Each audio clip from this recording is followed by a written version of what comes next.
Y'all, I'm sick. Can you hear it?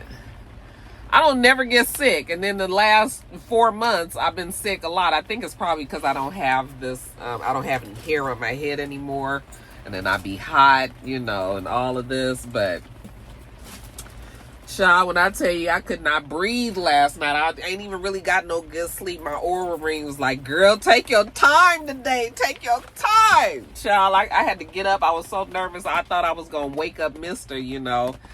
Not nervous, child, but I didn't want to wake up Mister, so I went and laid on the couch. But I didn't get no sleep last night. Yo, why you guys don't really care, huh? What's up, Roxstars? It's Rox with a little bit of talk about what's at the top of the blog, so let's get to it. I say I'm gonna take some time off, y'all. All the cashiers, they was like, somebody stole her truck. It was like you could hear it all throughout the store. This Rox coming to you today with a review for Love and Marriage Detroit, Love and Marriage Huntsville, our book 4, Real Housewives of Atlanta. Let's get to it, shall we?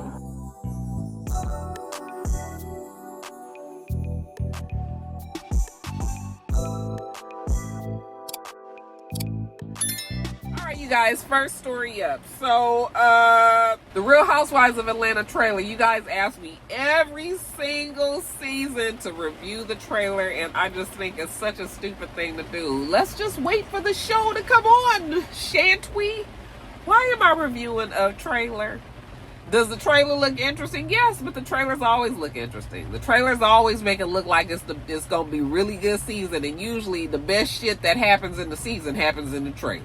Okay, now of course we do have Pinky Cole, you know, who's the restaurateur, and you know who she is out here in Atlanta, and we have K Michelle, or new additions to the show. So it's gonna be 8 housewives. They kept Shamia, they kept Angela Oakley, they kept Kelly, and then we have Portia and Phaedra and who else? Drew. So yeah, there's gonna be a good mix of people there, and yeah, I'm looking forward to seeing the episodes. The show doesn't start, I think, until the first Sunday in April or something like that, so we still got some time. We're gonna have a couple of weeks after Housewives of Potomac goes off, which to me, I was just like, why we just don't get the show on the road and let's just continue on with Atlanta. But yeah, it's gonna be off a couple of weekends, and then Real Housewives of Atlanta will be back on.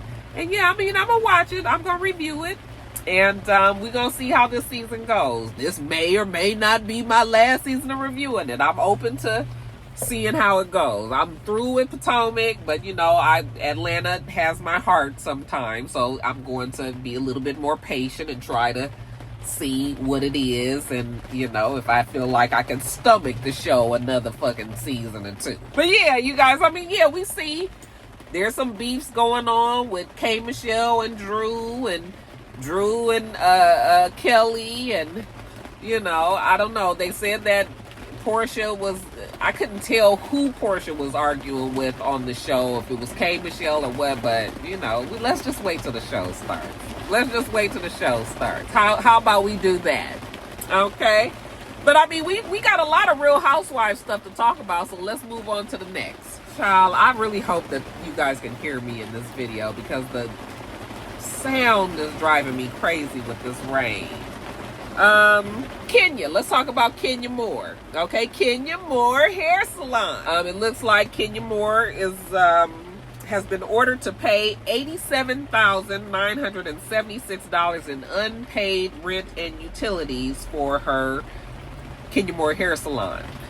The landlord, Northland Chambly LLC, filed a lawsuit against her back in October of 2025, saying that they had not paid rent for her salon since December of 2024. So it had almost been an entire year that they had not been receiving rent, and I guess they got sick of that shit, and they went on to the courthouse and told them people that she ain't been paying, and they want her out. Now, Kenya Moore had told us back then that she had stopped paying the rent because the landlord had not done the work on the building that they promised to do. Now, Roxanne used to work for TLAC, which is Tenant Landlord Association Committee. I think that's what it was called. I worked there for a couple of years, and I worked in evictions court. And I can tell you that is not how it works. Even though you would think that you shouldn't have to pay rent, you know, when you're in somebody else's property, if they're not taking care of the building, that is not how it works. You sign a lease, and in that lease paperwork, it normally says, 99% of the time, it says that you have to pay the rent no matter what, even if they not doing what they supposed to do. And then what you do is you then go to court to get your money back. You might have to pay for the repairs in the place, or, you know, if it has to happen. But you have the responsibility as the person living in these people's or using these people's property. You still have to pay the rent. I know it's fucked up. It's fucked up, I know. But you have to pay the rent. So I already knew when she said she wasn't. And we heard this same thing with Peter. Remember, Peter had the same problem. He was not paying the rent at his locations because he was trying to say that they didn't do the work. And see what happened with Peter. Okay, see, you got to pay these people. So Kenya didn't pay, and yeah, you're not gonna win that. You're not gonna win that. Okay, so she has to pay. The court ordered her to pay $43,988 by the end of February. Okay, of this month. And then she had to pay another $43,988 by the end of March. Well, apparently we at the end of February, and she ain't paid the first $43,988. So the landlord has gone back to the court and was just like, we want the keys back. We want to take the place back, because she didn't even hold up to her part of, you know, what you had already said, that you split the payment in half, and she can't even make that. So they're asking for keys. They want the salon, and that's it. The judge has not made a ruling on that, so they're waiting to see what the judge is going to say on that.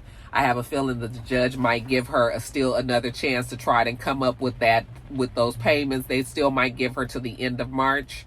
But if Kenya can't, you know, get this rent paid, and maybe she don't need to pay the rent, because maybe, you know, maybe I heard things about the salon. I heard it was a beautiful place, and, you know, I had even a couple of rock stars told me that they had went there and they enjoyed their services and it was really nice and all that.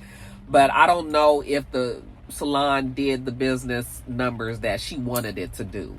Okay, and maybe it's not even gonna make sense for you to invest $100,000 basically in a business that's not going to return it's not gonna be fruitful for you. So that's too bad, you guys, because again, we know that she told us that she had sunk all of her money. Remember, she said all her savings and everything into that salon, and for it to turn out like that, that's unfortunate. Okay, the judge had also told her to pay $5,500 in rent unless she vacates the property, and that's why the owner is saying no, we don't even want her to pay rent no more, because she ain't even paid in the past, so we know she's not going to continue paying. So let her just get out. Let us get our keys and let her get out.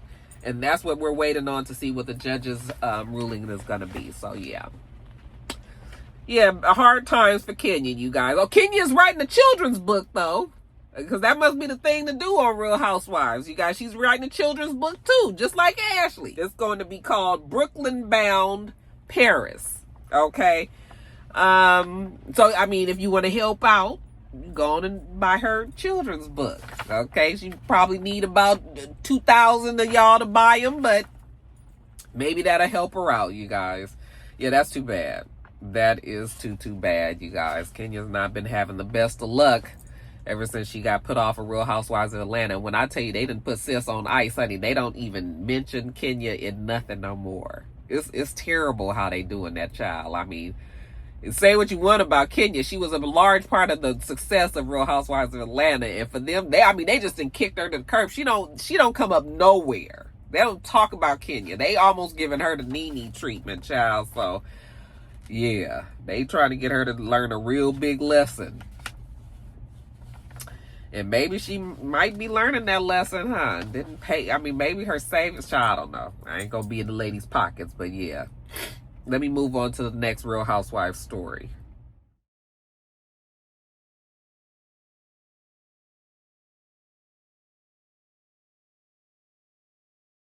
So somebody yesterday told me that Mary Crosby's son passed. Okay, now you guys know I don't watch any other Real Housewives show other than Potomac and Atlanta, but I'm familiar with some of the names. And the Mary Crosby name, even though I didn't know it immediately, I was just like, oh, I think that's one of the housewives. I was like, oh, you know, I don't watch that show. So I said, but so I don't know her story or anything like that. But I do remember seeing a clip where she was at the reunion and she was talking about her son being in jail because he had, I think he had broken the ex-wife had a restraining order, and that he had got in contact with her or something. So that I remember seeing his mom talking about that, just on clips from scrolling on Instagram. And so I assumed that this was the same son. So yeah, 23-year-old Robert Crosby, he died. Even though they didn't say how he's passed, they said that they believed that it was an overdose of drugs. So apparently he struggled on the show. So it was well known that he struggled with drug addiction, you know, and they had him going in for rehabilitation, and then having his lapses and everything, and showing the struggle that it had on the family, and all of that was on the show as well. So people, you know, all knew about his struggles and all.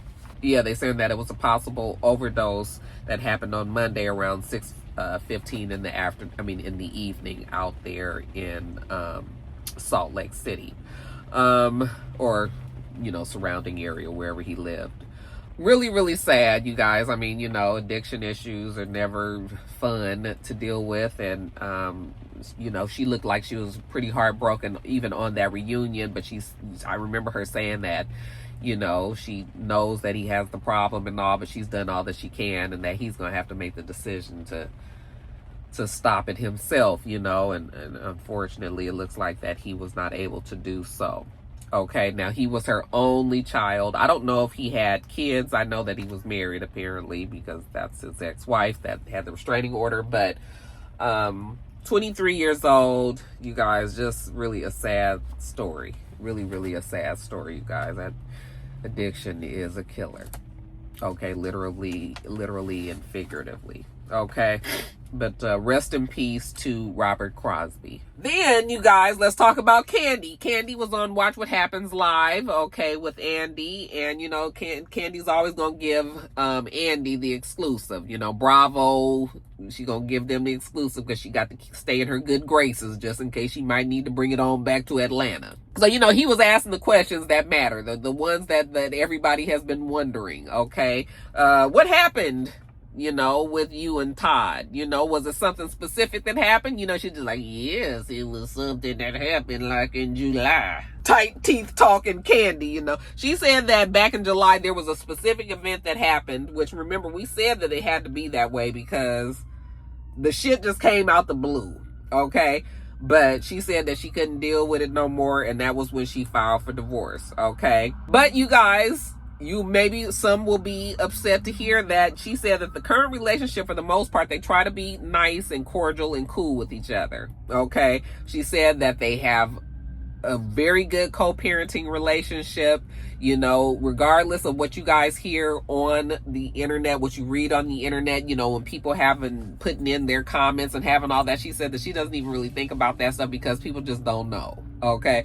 That is not what it is. Remember, I told you guys, it just didn't seem like it was like where they were like at each other's throats the way that social media would make it seem. And she even said it. That's like, it's not really like that. She said things can get tense when stuff comes out. You know, she said the lawyers be lawyering.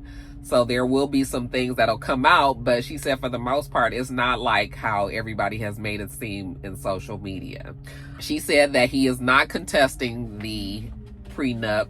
And even though that information came out, that was not the truth, that they weren't, he had said that he might, but she said that he didn't, and because it was already in stone, basically, so there's never been any issue where they were been going over, you know, the prenup and all, but she was just like, yeah, it's just not as bad as everybody thinks that it is. And she says that when it's all done, she's pretty sure that they'll be able to have a cool relationship, you know, co-parenting and moving on with their lives. So yeah, it's just a misunderstanding that the internet has put out there. Okay.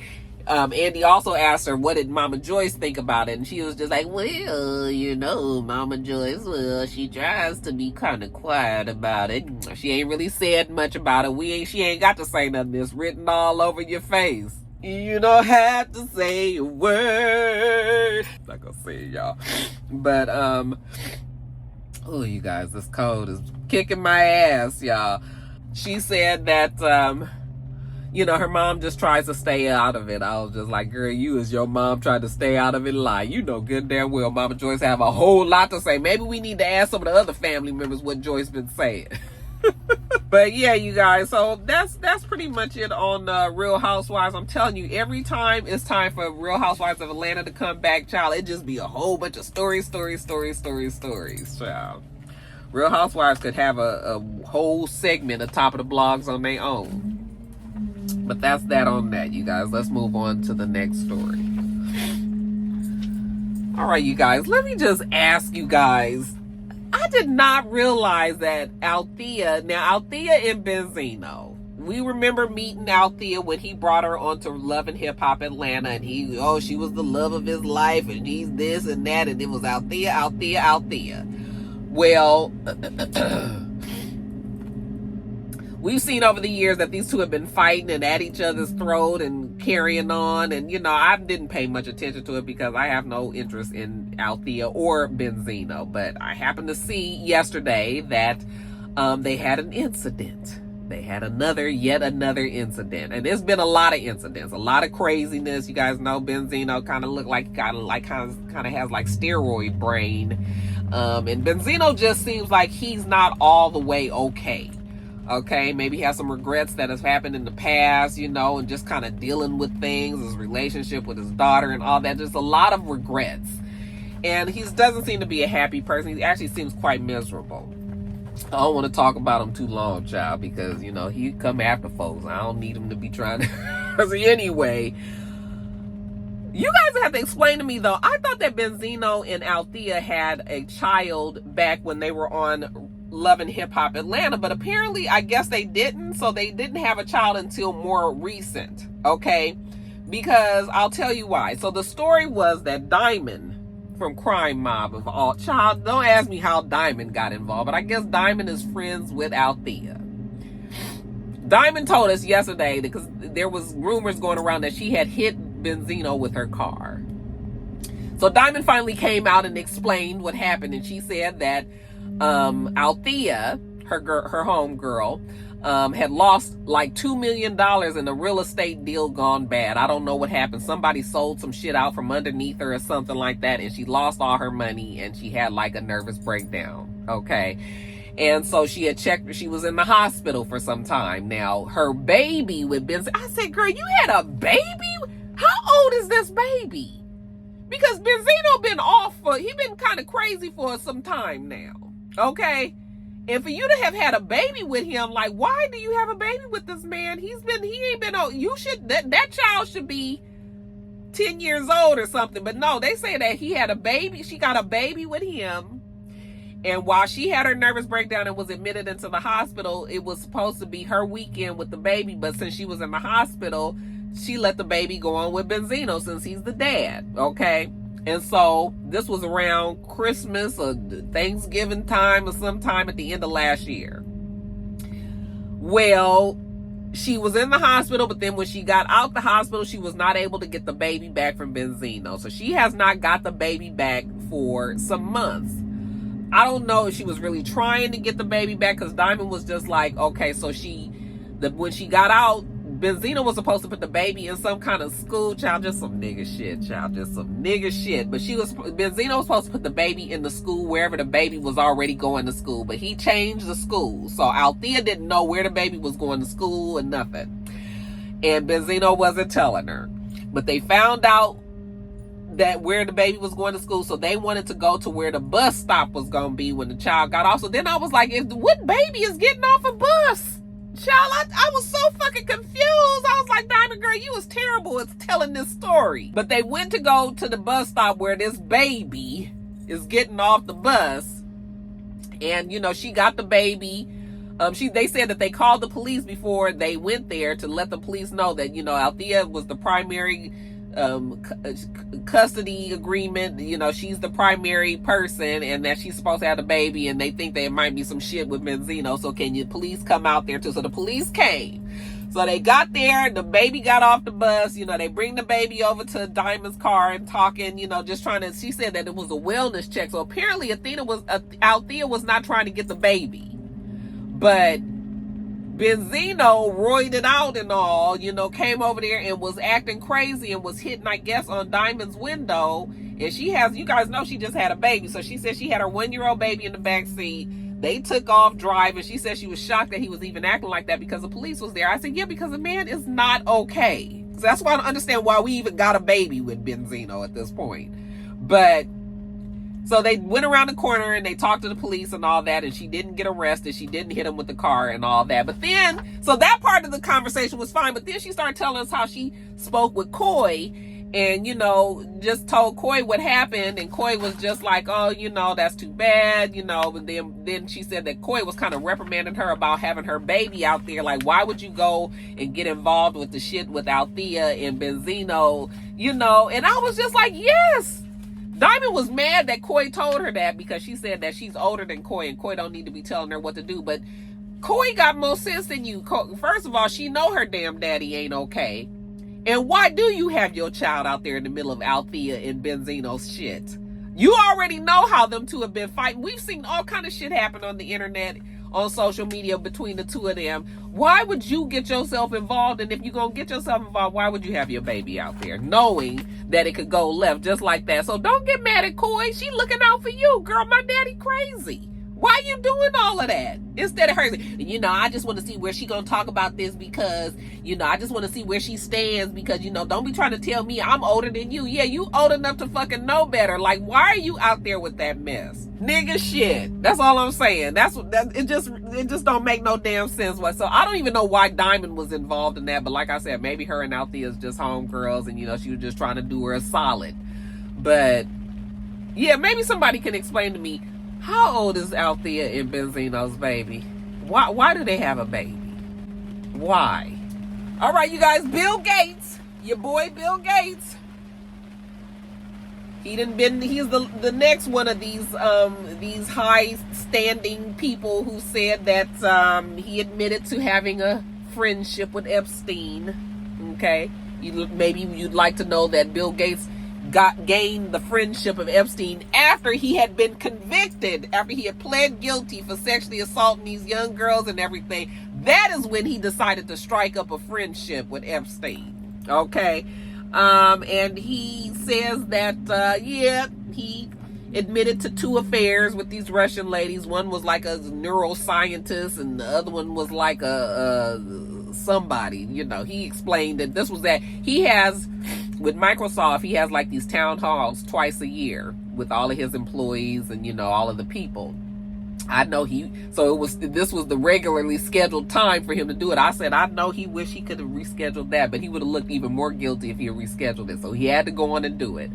So, you know, he tried to come clean with a few things. I said 2 Russians, huh? Anytime it's 2, you put a 0 on the end of that, nigga. It's 20. First of all, what kind of man goes and befriends a person that is convicted of sexually assaulting children unless you okay with that shit?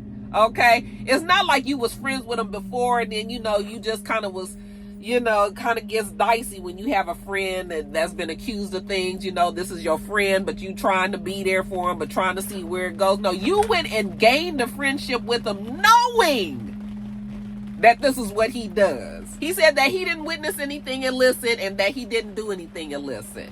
Okay? He never been to the island and all of that. And he said that it was just a series of really bad decisions that he made. Now, this is the head and the creator of Microsoft. And you sitting up here telling us that you made some bad decisions. No, nigga, you knew what the fuck you was doing. You wanted to do it. That's what you did. Okay? You only gonna admit to the shit that everybody can say that we already know that you did. You in the Epstein files, and we already know that you had an STD. You slipped that shit, the medication to your wife without her knowing. Okay, all that in the Epstein files, and then he admitted that the wife, that she did, that part was true, and that she did get the divorce and everything. He says that he acknowledges that, his ties with Epstein cast a shadow over the foundation's work and its reputation, that his foundation is big on reputation, and he's regretful. And I'm just like, no, Bill, that's not going to be okay. That's not going to be okay. But then it's like, what do you do? I mean, the whole world uses Microsoft, okay? I don't give a fuck. I've been trying to use the shit on Apple, and it's just, you just can't, it's not the same, okay? Apple can try to make up their own shit all the time, and it's not. You gonna use that Microsoft, all right? It's so immersed in our everyday everything that I don't even know what you supposed to do with old Bill, okay? Oh, nasty motherfucker out here. 2011, he met the man. He said that they were only friends to 2014. So just a few years. I was just like, I don't care who tell it. You was friends with that man until somebody got him killed. Somebody killed his ass. That's what the hell that is. They're child. Y'all, did you guys take a peek in them Epstein files? Remember I was telling y'all last week? Just go on in there. Go on in there and get a little look-see and see what they got going. All right. I'm going to move on to the next story. Oh, child, it ain't no next story. That's it. The WhatsApp. Okay, the clown's State of the Union address that he had the other day, I was just like, I wish I would sit here and watch this shit. That man talked for an hour and 47 minutes. They say that he has the longest State of the Union address on record. Okay, before him, it was Bill Clinton back in 2000. I think they said an hour and 23 minutes. This time, WhatsApp got him beat. Hour and 47 minutes, a whole bunch of lying and bullshit talking and, acting like he ain't did nothing, ain't mentioned nothing about the Epstein files, which I knew he wasn't going to, just tried to make it look like his administration had did so much for so many people. Okay. We had old Al Green out there saying we are not monkeys. Okay. We had the Democrats, giving them grief and all. Mr. was watching it. Child, I was watching Game of Thrones. Child, I am on episode. I'm just about to start 4. Do you know I watched episode 3? I watched season 3, episode 9. Child, I'm not gonna give no spoilers, but if you watch Game of Thrones, I watched that shit last night. I was so fucking stressed and outdone. I couldn't believe it. That goddamn wedding. That's all I'm gonna say, child. I had called Joe because Joe had been trying to get me to watch the show for years and years. I just never started because I knew it was so many, seasons that I was going to do. But I finally got started. And child, that wedding about put your girl over. I had no idea. I didn't see the shit coming. But yeah, I was like, I ain't fucking with that State of the Union. Fuck him. Okay, fuck him and all the rest of them that support him. I'm just over it. So you guys have to tell me what he was talking about. Okay, I'm gonna get on off of here, you guys. I already ordered my sushi. I can't do it on camera anymore because I'm recording on my phone. Okay.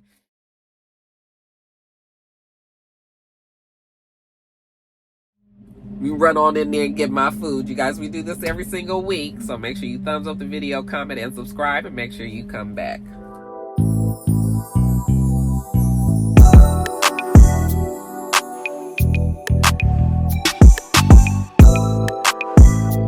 Next time, Roxstars. Bye.